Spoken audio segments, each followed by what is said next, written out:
T'as dit que je suis marrant. Ça veut dire quoi, marrant, putain de merde à la con, bordel? Qu'est-ce que j'ai de tellement poilant? Dis-le-moi. Yippee-ki-yay, pauvre con. Nous, les nains, nous sommes des sprinters. Les princes de la cuite. En garde, espèce de vieille pute dégarnie. Enculé de ta race. Un peu comme quand tu vas pisser et que tu sens tes doigts. Alors bonne chance, Jean Jérôme. Le slip. Bonjour. Salut. Bonsoir. Salut. Bienvenue. Il s'est pas lavé les mains, il sort des toilettes. C'est pas vrai. Et voilà, c'est beau. Et il s'est reniflé les doigts. Il met ses mains dans la corbeille à pain. Il dit que ça fait plus de sel sur le saucisson. Tu sais qu'il y a des gens qui écoutent ce podcast qui me connaissent vraiment. Ouais. Bah non, ils sauront que tu te laves pas. Ouais. les mains. Ils savaient pas tout de toi. C'est faux. C'est faux. Donc, bienvenue dans ce slip de bain, le slip qui se met en mode été. Donc il y aura 5 épisodes pendant tout l'été. Donc une petite pastille, chacun son tour va y passer, et un petit quiz, à chaque fois 10-15 minutes environ. Et on va se faire plaisir. Et du coup, je vais présenter un peu les gens. Donc il y en a 4 bons et un moyen. Voilà. À vous de choisir qui est lequel. Bonjour Mollusque. Je pense qu'il est en face de moi. Salut, ça va? Ça va? Ça va. T'as une très belle chemise hawaïenne. Merci. Elle est magnifique. Bah, je suis en mode vacances, là, Ouais. je me suis occupé ni de la liche ni de la bouffe. J'ai pas fait le ménage avant que vous veniez parce que de toute façon vous salopez tout, quoi. Je lui ai dit tout à l'heure que c'était une Je suis chemise vraiment en mode type, vacances, quoi. Type Magnum, il m'a répondu non, plutôt joueur du grenier. Bah, Ouais. je préfère ressembler à Tom Selleck. Ouais. Il m'a parlé de l'UPR, Il tout manque ça. la moustache. Et du coup, Pedro, comment il va? Bien, merci. Ça va bien. T'as Ouais, fait ton ça petit voyage jusqu'à Nantes. Putain, là, pour mais venir le voir. périple quand t'as plus de bagnole, c'est. Je suis parti à 9h de chez moi et il est 19h. Je suis Voilà. Il est arrivé. là. J'habite à 2h. 15 jours plus tard. Le petit troisième, c'est Pépé, comment il va? Bah très bien, en pleine forme. Ça va, joli petit polo FFR qui a 25 ans. Ouais, il est pas repassé. Moi aussi, j'ai pas fait d'effort. Ouais, pas j'ai aucun pris le effort. premier truc qui passait. Ouais. Et le dernier, c'est Angelo. Comment il va? Salut, ça va bien. Putain, il est déjà en train de nous engueuler, j'ai l'impression quand il parle. Je vais me dépêcher de finir de manger ce que j'avais dans la bouche. C'était bien, toi. Forcément. Et pour ce premier épisode, qui va s'occuper du thème? C'est le cher Bolus qui va nous parler de monstres. De jolis. monstres. Voilà, c'était De gentils monstres. de gentils monstres. Mon Casimir. Non, Je non, te bah, laisse la main, alors, en fait, au Molus. départ, je voulais parler d'un Michael truc un Jackson. peu plus complexe, et puis on m'a dit ouais non mais il y a des mecs qui vont se cramer le cul à la plage, ils n'auront pas envie de t'écouter, machin. Ah, le petit regard appuyé. Voilà quoi. Et Oui, du c'est coup on moi. m'a dit tu parleras de licorne. Et bah du coup j'ai pris le truc au mot et je parle vraiment de licorne dans ma chronique. Voilà, rien à branler. Donc ma chronique s'appelle licorne mythe ou réalité. Donc, En réalité, déjà, c'est bon, fin du podcast. Voilà. On peut passer au quiz. Parfait, ouais, c'était expéditif quoi. Non, bah du coup, je me suis procuré un bouquin qui s'appelle le Physiologos, qui parle du bestiaire médiéval. Et du coup, bah, j'ai isolé le chapitre de la licorne et je vais vous parler de ça quoi. Donc la licorne, c'est une créature mythologique, c'est plutôt issu du bestiaire grec à la base, mais ça a été pas mal récupéré dans le bestiaire médiéval. Et dans l'imaginaire collectif moderne, bon, c'est plus réduit à un mignon petit cheval muni d'une corne unique, souvent associé aux meufs qui pètent des arcs-en-ciel. Voilà, My Little Pony, mon cul sur la commode. tout Ouais, ça, moi quoi. j'en avais un dans Assassin's Creed Odyssey. J'avais une licorne. Oui, j'étais c'est content. vrai. Et on a aussi le Doom Guy en version licorne. Donc pourtant dans le bestiaire médiéval la description est plus complexe. Donc la première mention de l'animal nous vient d'un médecin grec et naturaliste qui s'appelle Ctésias et qui en revenu d'un voyage en Inde décrira la licorne comme un âne indien blanc à la tête pourpre avec une corne. D'autres auteurs en fournissent une autre description, ça pourrait être un cheval à tête de cerf, des pieds d'éléphant, une queue de sanglier, un mugissement grave et une corne unique et noire. Ça, c'est moi ça. Quand je... Non, c'est C'est quand je regarde la forêt. Ouais. Ouais, à chaque fois, je pense à Madeleine. Madeleine a les pieds de cochon. Et une autre chose qu'on constate dans les écrits, c'est que la corne de l'animal fait l'objet d'une course à la surenchère. Sûrement parce que symbole phallique, tout ça, quoi. Bah oui. Puisqu'elle passe de 50 à 90, puis 120 cm au cours des siècles. De Attends, quoi la corne ridiculiser Pépé. Ah, non. 120 cm la corne. Ça, c'est non. 120 Non, mais ouais, cm. en fait, ouais, elle augmente. Il aime au fur et à vraiment pas mesure, qu'on parle quoi. de son nez. Hein. Le connard, quoi. Ça passe. Donc dans les faits, en fait, ce serait probablement une description transformée du rhinocéros d'Asie qui est muni d'une seule corne, contrairement à celui d'Afrique qui en a deux. Donc ce qui est probablement vrai, mais c'est pas aussi simple, parce que dans les bestiaires médiévaux les plus récents vont distinguer l'unicorne du monocéros, quoi. Donc on a vraiment les deux pendant. C'est un Pokémon, c'est le 212e. C'est le monocéros au lieu du rhinocéros, c'est monocéros. Donc une seule corne, un rhinocéros. C'est une corne, donc du coup la question c'est pourquoi avoir conservé les deux si c'est le même animal finalement, quoi. Et tout simplement parce que la licorne est chargée de symbolisme chrétien évidemment.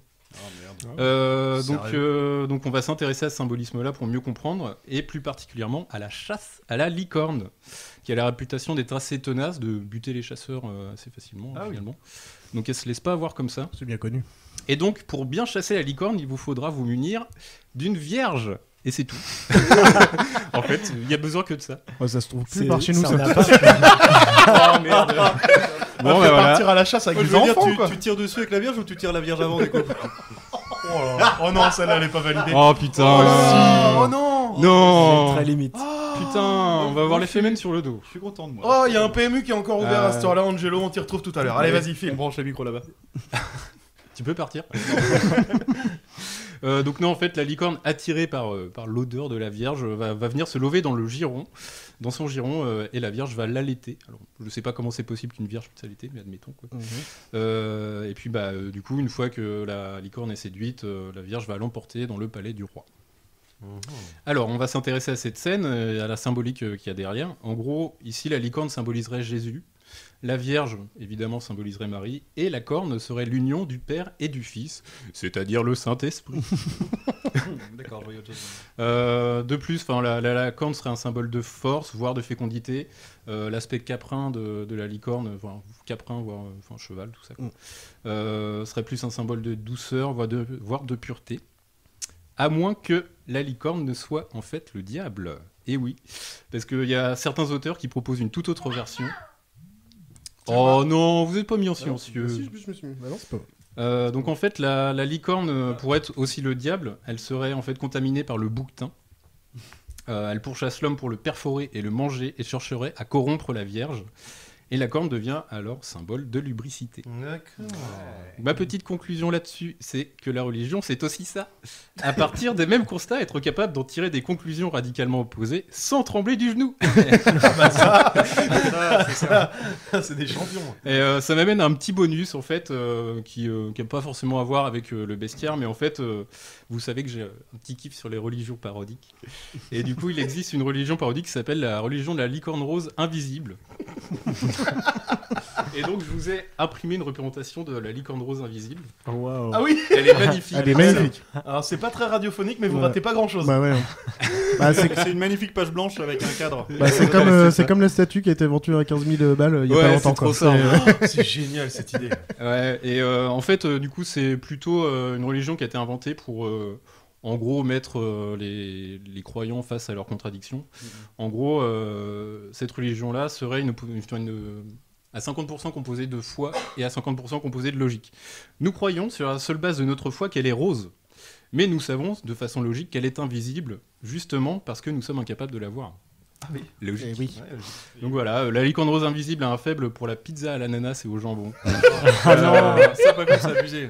Elle se manifeste physiquement à travers la disparition de chaussettes qu'elle a l'habitude de subtiliser à l'intérieur du lave-linge. Ouais, bien sûr. Un autre signe de sa présence est l'apparition d'une teinte rose dans la lessive, là où les mécréants ne voient rien d'autre que du linge qui déteint. Et il y a un équivalent diabolique qui serait l'huître violette de la damnation. Et elle regarde des séries sur TF1 aussi, j'imagine, vu le bon goût de cette licorne. Ouais, regarde Joséphine Ange Gardien, Colombo. C'est fort probable. Ah oui. Louis la Brocante, la totale quoi. Et du coup, t'as rien sur le bicorne, qui était l'équivalent maléfique de la licorne aussi? Le bicorne? Alors j'ai pas non. Bah, c'était justement, tu vois, quand tu disais l'équivalent maléfique de la licorne, c'est ce qu'on pouvait aussi associer au bicorne, donc un cheval avec deux cornes qui lui est agressif, lubrique, maléfique, tout ce que tu veux. On appelle ça un bouc, Angelo. Bah il y a le bouc, mais il y aurait aussi l'oryx pour le coup qui serait une source d'inspiration. Alors l'oryx il a deux cornes, mais ce serait aussi une source d'inspiration de la licorne, dans le sens où vu de profil on distingue qu'une seule corne. Peut-être que c'est ce truc là aussi, quoi. Mais alors, je mets les pieds dans le plat, là. Il y a quelques mois, années, peut-être mois plutôt, il y a eu des fouilles. Alors, j'ai jamais su si c'était vrai ou pas. Hein.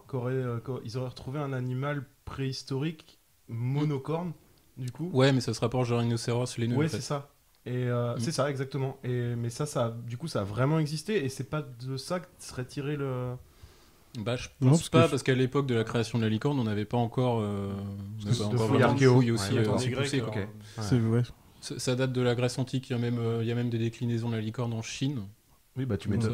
ça, donc, qui sont plutôt des dragons avec une corne, des trucs comme ça. Quoi. Ça s'appelle le narval. Eh ben oui, mais le narval a aussi été une source d'inspiration apparemment. Ouais, des mecs tu qui vois. ramenaient la corne en Europe et qui prétendaient que ça venait de la C'était licorne. fécond, Oui, bah oui. Et juste vite Ça fait, prend le visite c'était. audio. C'est quoi ton livre exactement? Parce que t'as juste dit que tu l'avais. Alors, mais- c'est le physiologos, le bestiaire des bestiaires. Donc en gros, c'est un physiologos, c'est justement un bestiaire qui est à la fois issu de l'Antiquité grecque et du bestiaire médiéval, parce que les deux sont un petit peu succédés, quoi. Et celui-là est commenté pour essayer de fournir des clés de compréhension sur la symbolique de chacun des animaux. Donc on n'a pas que du fantastique, hein. Il y a la licorne, il y a le phénix, mais on a aussi le coq, la belette. Ah ouais, c'est vraiment. le Ouais, ouais, renard, voilà. Ok. On a plein de trucs comme ça, quoi. Tu l'as fait. Donc il est vraiment très cool. Il n'y a pas d'illustration malheureusement, mais il est assez sympa, quoi. Ok. Voilà. Très bien. Il y a alors là, je me retourne vers Charlie. Tu posais la question parce que tu pensais à quelque chose en particulier? Non. Il y a je crois que J.K. Rowling a sorti un bestiaire il y a quelques années. De Ah bah tous oui, oui, j'en avais parlé quand j'avais parlé des animaux Ça. fantastiques. Elle a sorti un bestiaire de toutes ces bestioles. Faudrait qu'on compare un jour, voir s'il y a tant de choses que ça. Il y en aura avec quelques-uns délirant. parce que elle en a créé quand même beaucoup. Elle En gros, s'inspire c'est beaucoup aussi de...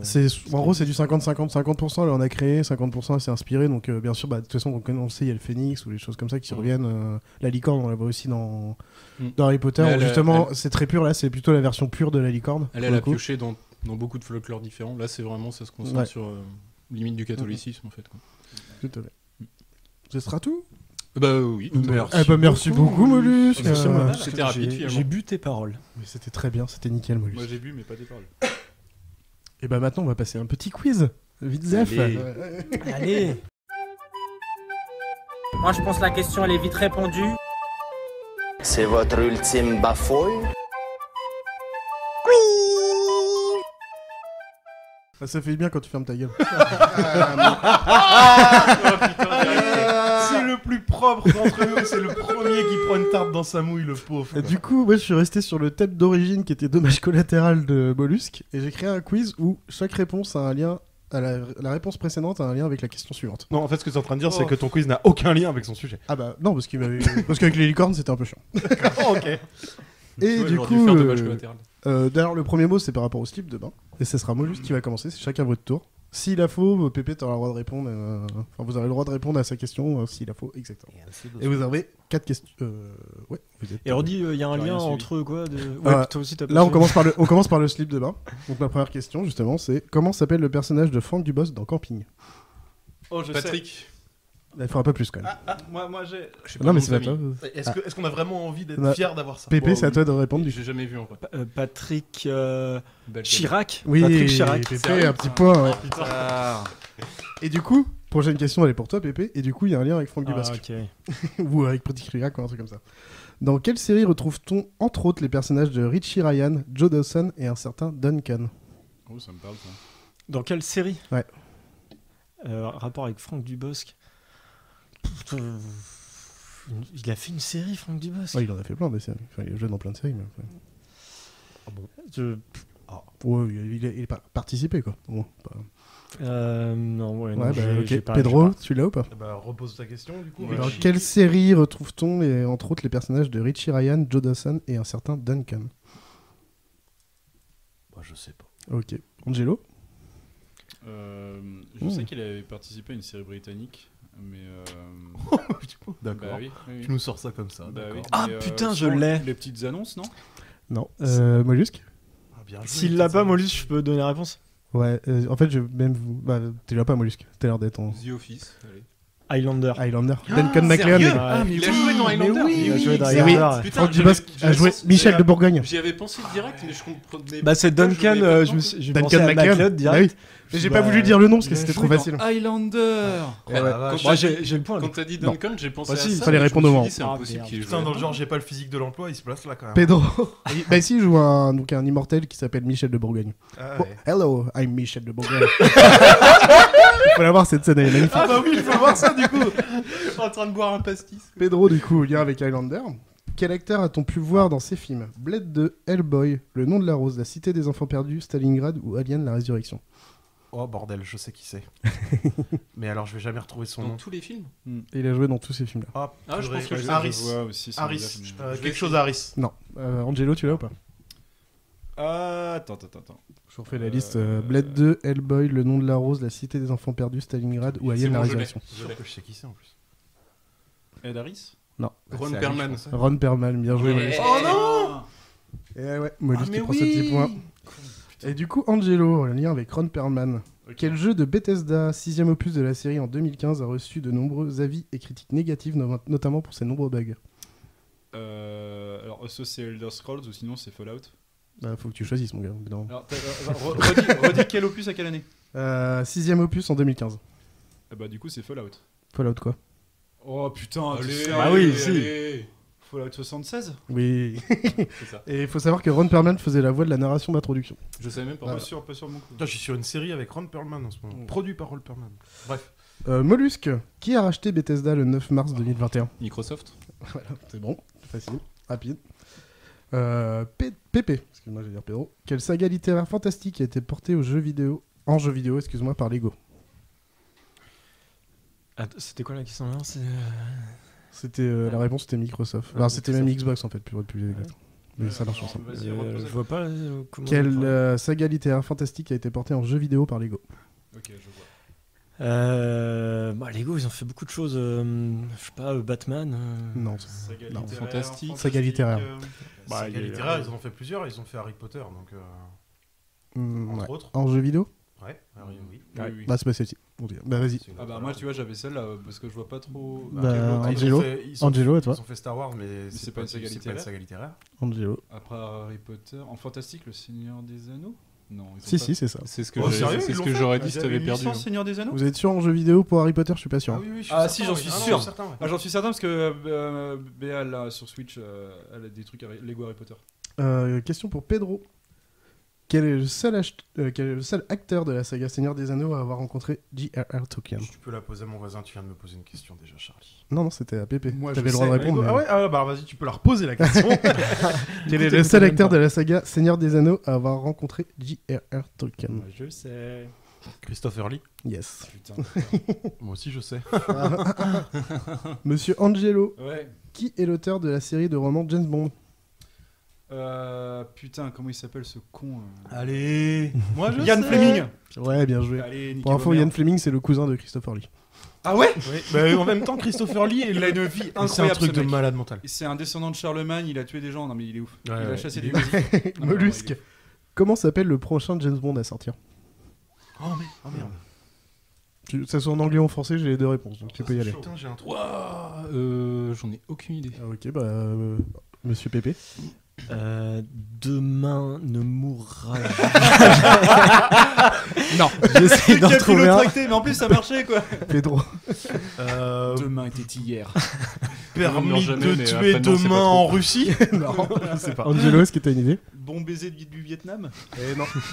C'était mourir peut attendre. Ah oui, c'est vrai, franchement, on était pas loin. Mais oui. Du coup, question pour Pépé. Donc, le lien, bien sûr, c'était James Bond, c'est facile. Question pour Pépé. Qui chante la chanson Ne partons pas fâchés de 2005? À peu près c'est l'autre connard là. Oui, Putain, c'est l'autre. Raphaël. Oui, celui dont toutes les meufs étaient amoureuses là, putain. Il est où Pépé? Il est là. Il est maladif comme mec, il a dû mourir depuis, non? Non, il est encore là. Ah ouais. D'ailleurs, vas-y, non mais va proposer à une meuf de vivre dans une caravane, tu vas voir ouais. si elle fait pareil qu'avec le Raphaël. lien était capillotracté. faisait Et 20 AC12 kilos, joue dans le là, prochain James Bond. Et elle Ah a oui, joué dans le alors, clip la de vache. Raphaël de cette chanson.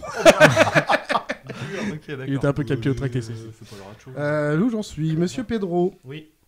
Qui est l'éditeur de Fondation d'Isaac Asimov en 2000? Tu me fais chier. C'est Pylone. Non. Angelo, est-ce que t'as une idée? L'éditeur de Fondation en 2000? Ouais. Je sais que Fondation c'est chez Folio SF. Ouais, bah t'es encore plus précis parce que moi je voulais encore un niveau au-dessus, mais oui, c'est ça. C'est Allez. Gallimard, c'est Gallimard du coup. Quel est le fucking rapport avec la question? J'avais pas Gallimard, j'avais Folio, le fucking rapport avant. Retourner à la merde. En fait, Raphaël, il a écrit un livre qui a d'ailleurs gagné des prix chez Gallimard. Ah putain, j'ai cru que t'allais sortir qu'il avait écrit un truc de Ah SF. bah oui, après, des fois c'est très capillotracté. Raphaël a sorti un cycle de SF épique. Quoi? Alors pour info, la prochaine question c'est en lien avec Isaac Asimov, c'est pas avec Gallimard. Mais donc c'est pour toi Angelo. Ah, okay. Qui est Eugene Wesley Roddenberry? Eugene Wesley Roddenberry. C'est pas l'historien. Bah non, t'as perdu. Mollusque. Oh, c'est chaud. Pépé, il va savoir. Non, j'ai pas l'impression. Il y a le droit de poser une question Non, tu peux la poser. En fait, non, c'est pas pareil. Tu peux la poser, mais tu vas sûrement te faire foutre. Non. Mollusque, rien? Non, j'ai que. Ok. Non, Pépé, une idée? Un personnage d'un de ses romans Du cycle de Fondation? Non, il est pas dans Fondation. Eugène, c'est un personnage de The Walking Dead, mais à part ça. Perdu. Oh, attends, c'est un personnage ouais. d'Asimov, mais pas de Fondation? Oh, pas du tout. C'est le vrai nom d'Isaac Asimov. C'est le créateur de Star Trek et ils étaient best friends avec Isaac Asimov. Ah, putain. Ils étaient best friends. Ils étaient best friends. Question pour Mollusque, vous avez plus une question sur chacun. Okay. Quelle série humoristique de 1989 avait prédit que Donald Trump deviendrait président des États-Unis d'Amérique? Les Simpsons. Ouais. Easy. Alors là, le lien il était très capillotracté. Eugène a travaillé pour la Panama America et ils en parlent plusieurs fois dans les Simpsons. Après, les Simpsons, ils parlent de tellement de trucs que c'est facile. Tu t'es pas trop fait chier là, c'est clair. Pépé, qui chante Fireworks, paru en 2010. Katy Perry? Yes. Quel rapport avec les Simpsons? Elle a été conviée dans l'épisode de Noël et en plus elle était en vrai pour le coup. Oui. Parce que c'était l'imagination de la plus petite, le bébé. J'ai perdu le nom. Lisa. Non, Maggie, Maggie justement. Et du coup, par contre, c'était des vrais personnages. D'ailleurs, il était assez cool cet épisode. Ça veut dire qu'elle double. Non, elle joue vraiment. C'est de l'incrustation, tu sais. Oui, ok, je vois. Pedro, dans quelle série retrouve-t-on les acteurs Michael Shanks, Christopher Judge et Amanda Tapping? Aura facile. Putain, le premier, je l'aime. Je trouvais ça drôle que. Merde, non, mais ferme ta gueule. Allez, quand même là. Eh ben non. Mais justement, je l'ai laissé pour Pedro parce que je trouvais ça facile. Angelo, tu l'as? Je suis pas sûr. Tu passes. Attends, tu me refais les trois noms? Ouais, non, tu le refais pas. C'est mort, j'ai la réponse. Dans quelle série retrouve-t-on les acteurs Michael Shanks, Christopher Judge et Amanda Tapping? Vous êtes nazes, les gars. Je sais pas. Stargate. Ouais, c'est Stargate. Oh, mais merde, mais c'est pas possible d'être aussi con. Et le lien, c'est parce que la chanson Fireworks, c'est le producteur, il s'appelle Stargate. C'est pas sérieux. Bah oui, c'est trop drôle. Le mec, il cherche tout le temps des trucs de merde. Capillotracteur. Et dernière question pour toi, Angelo. Comment s'appelle le 71e film d'animation des studios Disney? Sachant qu'il y a un lien avec Stargate. 71e. Sachant que c'est un lien avec Stargate, tu dis. Ouais, mais attention, quand il y a des liens, c'est pas forcément... Tout cumulé, parce qu'ils en sont plus que ça. Donc j'ai le droit à une date ou pas? Non. Putain, parce que je l'ai pas, donc je vais pas te la sortir comme ça. Ah bon? Putain, mais je peux pas situer, moi, 71e. Blanche-Neige, c'était le premier. Voilà. Oui. Et 1001 pattes, c'était le 1001ème. Et voilà. Du coup, Saul, c'était le combienième? Je sais pas. J'avoue. Voilà, génial. En plus, ça dépend des compteurs, si tu comptes tout ensemble, si tu comptes que les courts-métrages Disney. Je crois que c'est la totale. Je crois que c'est au total. C'est au total. Moi, j'entends tant, mais je crois que c'est mon tour. Ouais, je dis Saul. Non, bah non. Tapping au fond, je suis pas ta mère. Non. C'est bon. Et c'est moi qui est beau. Atlantis. Bah oui. Atlantide. Il était tellement nul. Mais pourquoi j'ai l'autre juste avant? Bien joué, Pépé. Comment t'as su ça, Stargate Atlantis. Parce que du coup, il y a la série Stargate Atlantis. Il est tellement nul qu'on n'en entend jamais parler de celui-là. Non, il est pas si mauvais. Ah non, il était pas mal. Il était moins bon. Attends, il y a même la voix de Team Seed dedans. Attends, on déconne pas. Ah oui, merde. Team Seed en taupe. Et du coup, c'était la fin. Donc nous avons Pedro avec un petit point. Oui. Mollusque avec 3 points et Pépé Angelo avec 4 points. Égalité. Ils ont été barrés. Tu m'as pas compté mon 5ème point là. Non, c'était le 4ème. Et ben ouais. C'était le premier épisode du Slip de bain. Ça s'est bien passé, ça va? Ouais, Tout le monde est content? C'était pas mal. Moi, je vais retourner faire trempette un petit peu. Ouais, vite fait, ouais. Il commence à faire chaud, là. Ouais. Ils ont mis le drapeau orange, là, ça va commencer à... Ouais. Et là, j'ai fini mon Ricard, donc je pense qu'on est bon, là. Allez, sors les boules de pétanque. Bon, allez, bonne soirée à tous, ciao! Salut. Allez, gros bisous!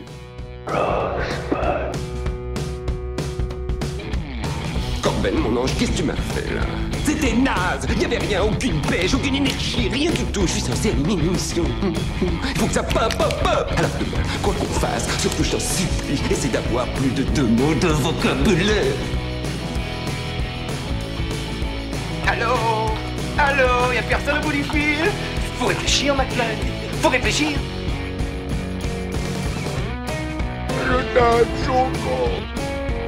Je me souviens, quand j'étais petit à la maison, le plus dur, c'était la fin du mois. Surtout les 30 derniers jours, vous voyez. Ça va trancher, chérie.